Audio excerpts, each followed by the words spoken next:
Hawks versus Knicks are the first series we're going to talk about. It's tied 2-2 right now. Knicks won one. Hawks took the next two, and then the Knicks bounced back in pretty emphatic fashion and kind of showed why they were, pretty sizable favorites to win this series in Game 4. So now, like I said, the series is tied 2-2. Any thoughts on this series, either of y'all? If not, I can get to my notes. I think I'll just respond off your notes. Okay, I'm fine with that. I'm just really going to focus on Game 4 because I think it was just, once again, a pretty emphatic showing by the Knicks of kind of why, at the end of the day, they were sizable favorites. They exist talent-wise in a lot of ways in a different sphere than the Hawks, and kind of show that the Hawks, that there's levels to this, which the Hawks have been very good. The fact this is a 2-2 series, I'm not trying to, crap on the Hawks, and I still think there's even potentially an avenue the Hawks can win this because what the Knicks showed in Game 4, they're not very good at showing that consistently. You'll kind of get an on and off again, from them. Mikal Bridges may be horrible again. Who knows what we're going to get out of Cat. Yada, yada, yada, tons of examples. But that being said, the Hawks' best players, aside from C.J. McCollum, who I want to give a shout-out to because, I said in the preview to the series, oh, you told me C.J. is going to be taking the clutch time shots against Jalen Brunson, and I'm supposed to be excited about the Hawks' prospects there. Well, he's outshot Jalen Brunson in the clutch time moments in these games.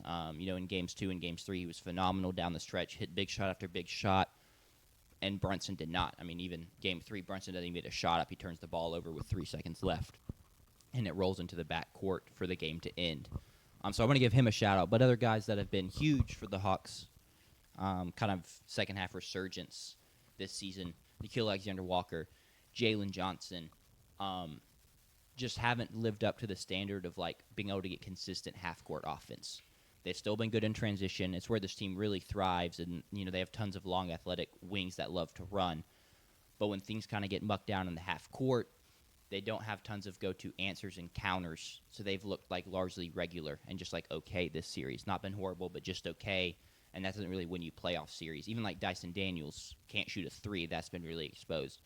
So on the whole, despite the series being tied 2-2, I feel like it's been a tough showing for a lot of kind of the Hawks' best players in terms of the question of can they sustain half-court offense in the playoffs. And that just largely hasn't been there through 4 games. And the 2 wins are 1-point victories.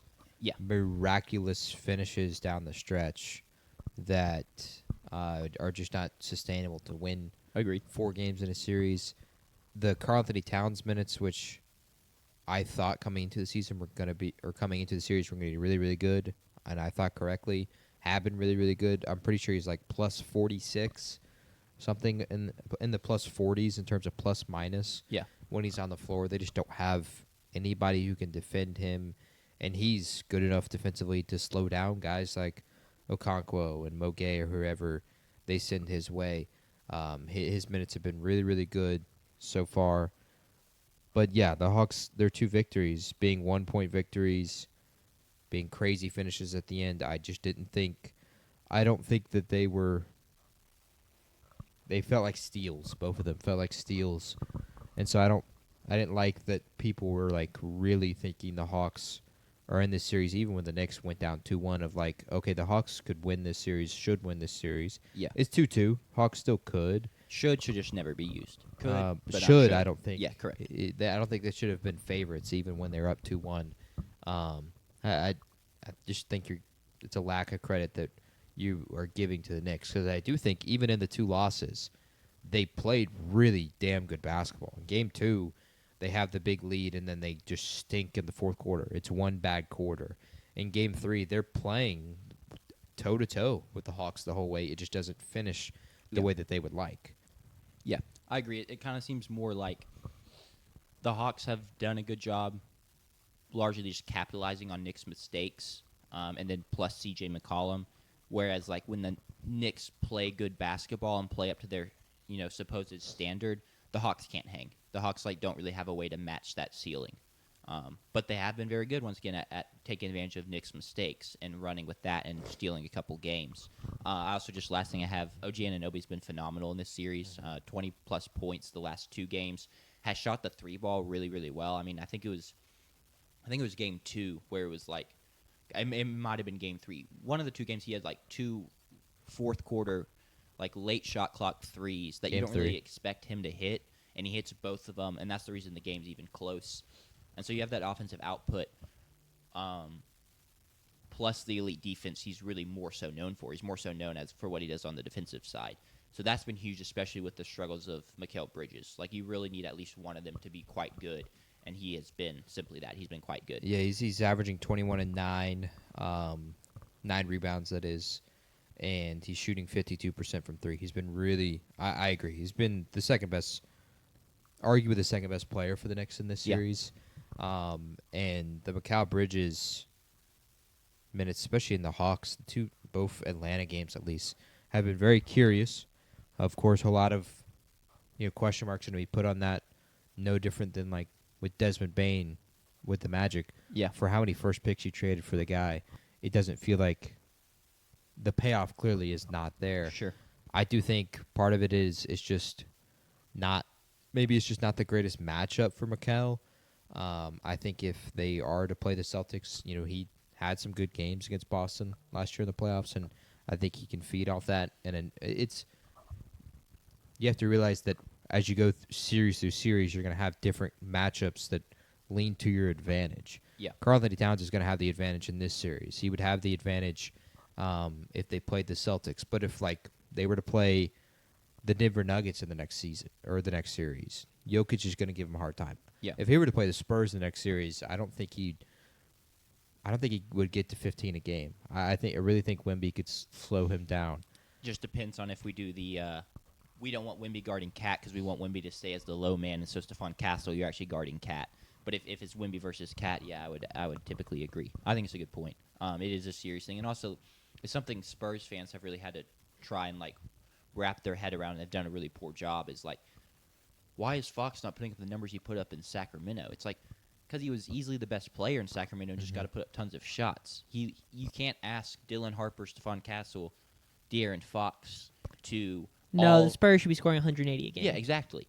And so similar for Mikal Bridges. Now, Mikal Bridges has had some games where it's okay, I understand you're not going to score the 20 points a game you did in Brooklyn. You can't score 0 points in a game. You can't have a game where you're non-existent. He has gone too far with it. But there are just some games where it's Anunoby's been hot, so you're just going to defer to Anunoby as kind of the primary wing. And McBride's been really good, so Sure. that he's been the fifth guy, as opposed to Mikal, especially down the stretch of games. So right now, I think Coach Brown is just feeding off the McBride and how hot he's playing. And McBride, you could play him too because of the amount of guards and Nah and CJ that the Hawks play. Having McBride and Brunson both on the floor isn't necessarily as much of a defensive liability as it would be if they were playing the Celtics. Yeah, and agreed. it is Derek White and Jaylen Brown who are the 1 and the 2. Yeah. At a given time. It must really suck to be a Knick because even so they win they win in pretty convincing fashion yesterday, and the first thing I see this morning is Mike Brown will likely or may get fired even if Knicks make conference finals, and it's just crazy the standard there and the media scrutiny, and just even though they're big win to tie up the series, there's still so many reports of the locker room's fractured. Once again, Mike Brown may get fired. It's just I kind of in a way understand why it's really hard for them to play consistent basketball. Is that founded in any No. that pressure? Is it some the Yankees or the Dodgers? If you have your team that's won has always won. It's founded by market size, and that's it. And the fact that I guess because the Yankees are really good, people expect the Knicks to live up to that same standard. It's also founded by just they are kind of the Cowboys of the NBA in a way. The New York Knicks, in terms of they are always talked about. They are the biggest brand. Everyone Over the Lakers? I think out west the Lakers can be the Cowboys out west, but on the eastern side, I do think the Knicks kind of have that kind of draw. They should be being viewed no differently than how some of these franchises like the Timberwolves or even like the Pistons maybe next year in terms of this is their third, fourth year in the playoffs. We would like them to win a championship, but they're not being expected to go and get that done. It's not like the Celtics where it was year 6, year 7 for Jaylen Brown and Jason Tatum, and it's like, all right, when are you actually guys Yeah. going to get this done? All these Knicks players still have plenty of prime left in them. It's just the pressure of the market that the standards are being raised so much more. Yeah, I mean, you think about the average Knicks fan is a celebrity. It feels like with the brand that they have built in the Garden, and so when you have all the celebrities cheer for this team, well, the celebrities aren't going to cheer for a team that sucks. They're just going to cheer for a champion.